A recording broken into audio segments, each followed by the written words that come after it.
Today we have with us a very talented, young, enterprising animator, Kirit Khurana. Kirit is a graduate from the Sheridan College of Art, Canada, where he's done a 3-year course on cell animation. Besides cell animation, Kirit has also worked extensively in computer animation with various animation packages. Along with his father, the well-known Bhim Sen, the Khuranas run a film studio in Bombay called the Klein Film Studio. In his career since 1987, Kirit has made many films, Alpha Cat, Encore, Seema, and he's also won many awards in many festivals. In the Mumbai International Film Festival this year, 2 of his films were screened. One was Mahagiri, for which he won the Certificate of Merit, and the other was his graduation film from Canada, O. So Kirit, tell us something more about your graduation film which you've called O. The idea germinated about 4 or 5 years before 1995 when I made the actual film. But I actually never really got to conceptualize it and refine it and make it into a more comprehensive, a more workable script. And the idea, I've been reading J. Krishnamurti a lot. I've been reading it throughout my teens and the early 20s, and that's where the idea really came from. I lifted up some of his theories and philosophies, and I was very influenced with them. And one of the passages where he talks about the anchorage of the mind and how thoughts and beliefs can actually hold the mind, anchor the mind and not let it loose, not let it set free. But the film per se didn't really come into existence for a long time because the idea was very, very crude and very vague. And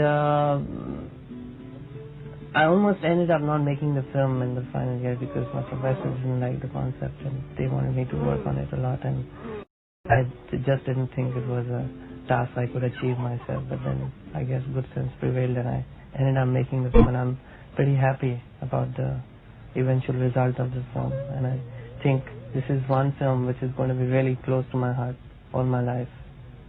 What made you title the film O? The title of the film was Simplicity first.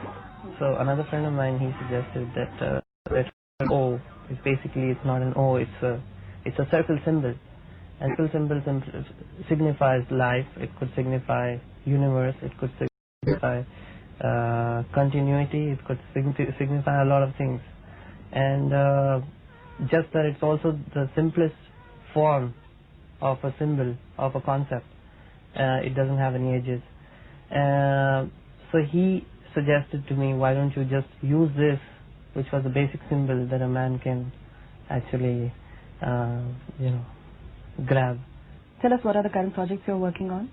We are doing a lot of small projects, and including a couple of big ones. We just finished a 26-episode series called Vartaman for Doordarshan, which is a commission program. And we are working on a couple of films for the National Film Board, one of which my father is directing and one of which I'm directing, and I'm animating both of them. And these films are based on the UN Convention for Child Rights. It's about a child labor involved in the lock industry and the kind of hazards that they face.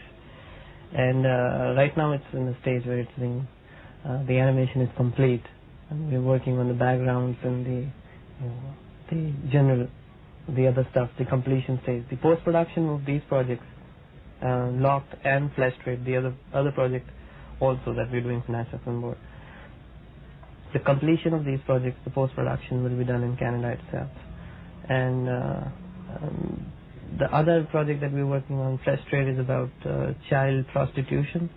There's a story about a girl who is sold by her parents, and then she comes to town where she's sold by the agent to the madam of the brothel, and then she tries to, about her dreams and aspirations and how she's trying to come in terms with the realities of life and how she doesn't have any place to go, and how the basic captivity of the girl. And also that we're working on an animation series right now, developing it right now. It's called Bhechal, Birchall is about the animal bandwagon. It's about the bandwagon effect that the society has. So if one person has bought a certain thing, everybody wants to buy it. If somebody has bought a television, everybody wants to buy it.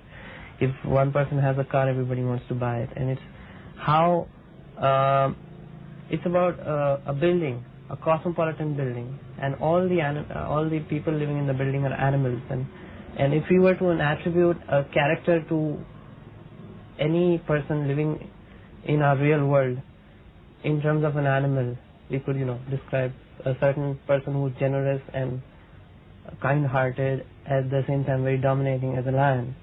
So we could attribute him that character. So we have a lion in the building, and similarly we have a sheep family which is very docile, that's taken for granted types. And we have similarly the crocodile family, which is a very snappy family, always yapping all the time and trying to get on other people's necks, and so on and so forth. So the concept is about this, us animals living in a cosmopolitan building, each one having their own stereotype, aspirations and ambitions. Do you think it's absolutely necessary for an animator to know the Disney style of classical animation? Actually, there's a lot of bias among the people who are designer animators. The Disney style of animation is not good, and vice versa. The Disney style of animators are very, very critical about the designer style, that they don't know really animation, and we are the ones who actually know the animation. I think it's the principles of animation is something that one should be aware of, whether it is in designing of animation or whether it is Disney animation. Disney animation necessarily means that creating characters with a certain amount of formula and a certain amount of structure. I don't think the structure is necessary when you're creating your own characters. So the design forms could be animated, keeping in mind the principles involved in classical animation, as in stretch, squash. Maybe they won't be applied, but the animator should be aware of these principles, and they should work at the back of his mind, especially the small principles like ease in, ease out, and anticipation, reaction, all those things. So I think it's very important to know the classical animation principles per se, and not Disney style of animation. With institutes like NID and Zika in Hyderabad as two centers for animation, where do you think India stands in animation a decade from now? I don't see, frankly speaking, I don't see NID or Zika providing that kind of a platform, because Zika is especially a very commercial sort of a venture, and NID has its own limitations in terms of actual classical animation principles, that when a person comes out from NID, he or she is not able to animate with a certain amount of dexterity, and they are having problems of being absorbed into the studios.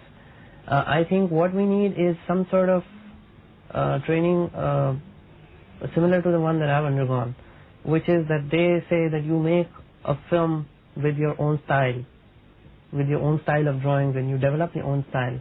But at the same time, they teach you studio animation, so that the moment a person gets out of the school, he is able to fend for himself. He is able to survive as an animator. He is able to make his career as an animator. It doesn't matter if he's at Disney or if he's working with the National Film Board, or he's making his own personal films. With such a media boom happening, how strongly do you think animation works as a medium of communication? I think it works as good or as well in India abroad. It's just that the possibilities are not being explored here because of various reasons. First of all, when a person thinks of an animated concept, he says, "Oh shit, where the hell do I get the animators from?" So he dumps the concept straight away.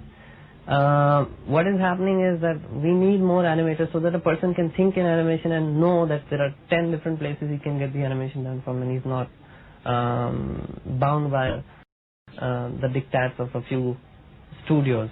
That he has various options in front of him, and that's when the real triumph for animation in India will come.